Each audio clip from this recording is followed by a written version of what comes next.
Welcome back. Video 3 on how to optimize your Google My Business profile. We are covering service areas and how to go about choosing service areas and some tips and things that you should probably stay away from. So let's get right into it and let's jump into our service area. So you have to, before you choose where your service area is going to be, you have to keep in mind a few things. Google is not, for instance, Milwaukee is about 30 miles away for us.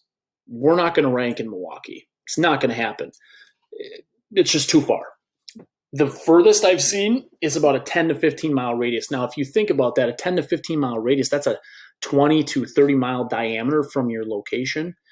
That's a lot of ground to cover. You can gain a ton of business by just optimizing in those areas. I'm a huge proponent of optimizing locally first, hyper local. Reason being, think about it. People see your trucks more. You look like you have a bigger fleet. They just that brand impression when they see your truck or they see your name on Google or they see your name on Facebook. Those brand impressions have a huge part in them actually hiring you as a contractor.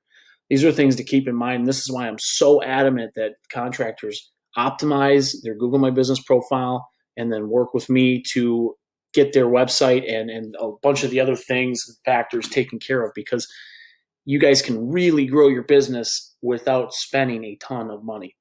So that being said, that's my little intro to this and why I'm so passionate about it. But so how I do this for my clients is I take their location or the city that they are listed in. A lot of times I'll put the actual address right here and I pull up Google Maps.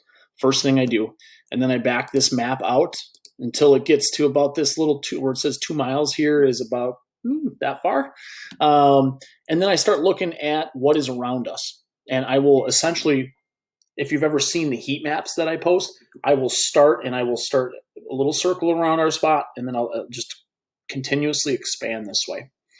So, and that's what I've done with our profiles. So obviously these are the first 2 little cities around, and then we just kind of go up from here. We're a little blocked up against the lake, which actually hurts us as far as getting work over to the east. However, you can see there's plenty of opportunity here in these areas. And if for some reason it feels like there's not as many, so you can see what happened when I went in. So these are a little bit bigger cities, more population. So if you scroll in a little bit, you can actually get some of the little tiny, some of these could be little honey holes for you. It depends on where they're, what's around your location, how many people are in that neck of the woods, and if that's your target market. So that's what I'm looking for when I do this. Super important, because just about every profile I have done service area for my clients, you don't have 20 locations listed. Google gives you 20. And if you learn anything from my first video, use everything Google gives you. Use all 20. Find 20.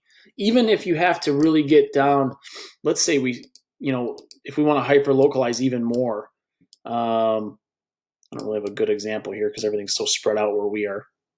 But you want to put charters, all these things here on Google Maps, you can actually put these in as locations. If you knew, for instance, that around Charter Steel, there was a huge residential area around here and you wanted to target that area, put that in there if you're struggling to find 20. I did mostly cities and towns, but you can certainly get hyper granular on that and target further. So those are my key points, key tips. As you can see, I have 20 here, constantly refining these because I try to stay as close to our location as possible. Sometimes if you're out in the country, you're probably going to struggle a little bit of finding 20 because everything's going to be several miles apart. However, very important, fill this out. This is something I would keep up with. And if you find yourself where you're starting to grow in a certain area, hit that area harder by maybe adding little towns or little landmarks in that area. If it's got a beach or it's got a very popular school area or school district, because obviously a lot of times school districts are right around where a target market might be for you. So hopefully that was helpful. Again, subscribe to the channel when you guys get a chance. If this content was helpful, if it wasn't, just delete it and move on. But if it's helpful, subscribe to the channel, like the video, let me know what you thought. And we're going to continue on. We got next, we are going over the Google website, and this is going to be fun because most of you guys don't even know this exists. So I will see you in the next video.